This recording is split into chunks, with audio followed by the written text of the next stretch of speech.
Lovrencsics a 16-oson belül lőhet. Ott a gól! Gyönyörű szépen csinálta Lovrencsics Gergő! Végre! Nagyon szép volt, egy gyönyörű szép egyéni megmozdulás! A jobb lábán a labda, most már a ballon. Passzolni fog Kvekveskiri, ketten kérik középen a labdát. Érkezik is a labda. Ott a fest és ott a gól! Nagyon szép volt Lovrencsics és Kvekveskiri összjátékából. A 22. percben megvan a vezetés. Nagyon szép volt a fejes. Kvekveskiri kapta meg a labdát, Schulztól középről, egyből az alapvonal közeléből középre adott, és Lovrencsics a védőjét megelőzve a kapu jobb felső sarkába fejelte a pécsiek vezető gólját. A 22. percben a félidő felénél tehát megszerzi a vezetést a piros-fekete alakulat. Marad a pécsieknél a labda, Lovrencsics és Stojanovski 2-2-be mehetnek.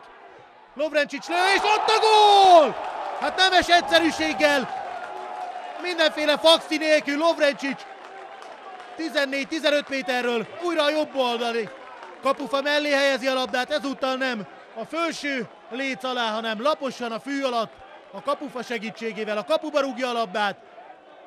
Újabb gólt szerez tehát a 39. percben a pécsi együttes Lovrencsics duplájával. Pintér rúgja előre a labdát. Csúsztatás Lovrencsics, és ott a gól! Gyönyörű szép gól! Igaz, némi szerencsével jutott Lovrencsicshez a labda, de a 91. percben a pécsi támadó megszerzi a vezetést a pécsi csapatnak. Egy előreívelésbe belecsúsztatott a hazai védő, ami fölpörgött, és éppen Lovrencsics elé érkezett a labda, aki kapásból nem túl erősen, de pontosan a hazai kapu jobb alsó sarkába gurította a labdát. Ezzel tehát a legjobb pillanatban rögtön egy pécsi támadás, jobb oldalon Regedei adhat, középre érkezik Gergő, és ott az első gól! Ez aztán a gyönyörű szép gól Lovrencsics fejesével vezet tehát az első percben, egészen pontosan a 32. másodpercben a pécsi csapat.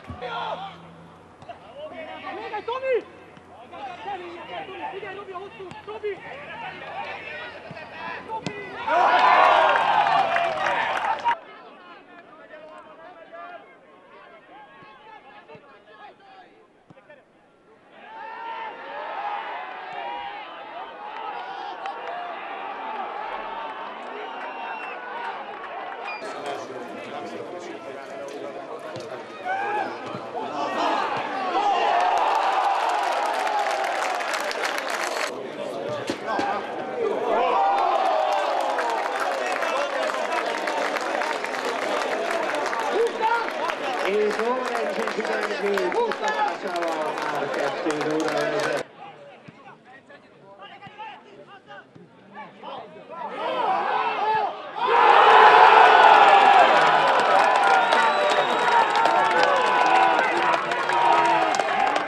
Szabó fordulhat rá az új szerzemény a kapura, aztán egy beadás, ott az óriási helyzet, és rögtön egy gól, nem telt el 3 perc a mérkőzésből. Pintér, Regedei. Gyánó forgolódik, szembefordul a kapuval, és ki tud lépni, ott a helyzet. Óriási lövés, lepattan a labda, és végül Lovrencsics rúgja be a gólt. 1-0-ra vezet a 6. percben a PMFC, a gólszerző Lovrencsics, bár a gól elsősorban Gyánó Szabolcs érdeme, aki nagyon szépen lépett ki két védő között.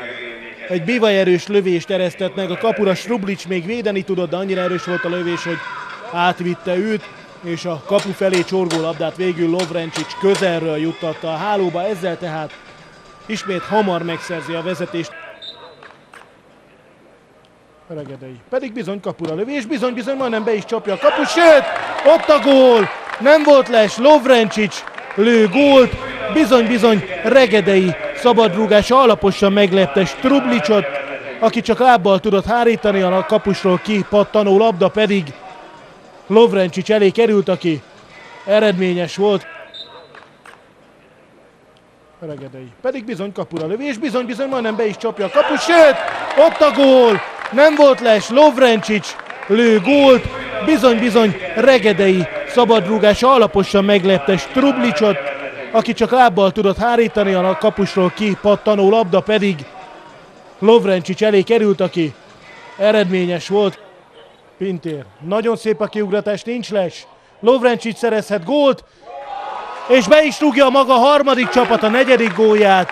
Lovrencsics újra eredményes, ezzel 4-1-re vezeti már a PMFC a Kaposvölgyével szemben. Nagyon szépen csinálták meg ezt a helyzetet a pécsiek. Zseniális volt a passz, amit Lovrencsics kapott Pintértől. Lovrencsics egyedül törhetett kapura, és nagyjából az 5-ös sarkából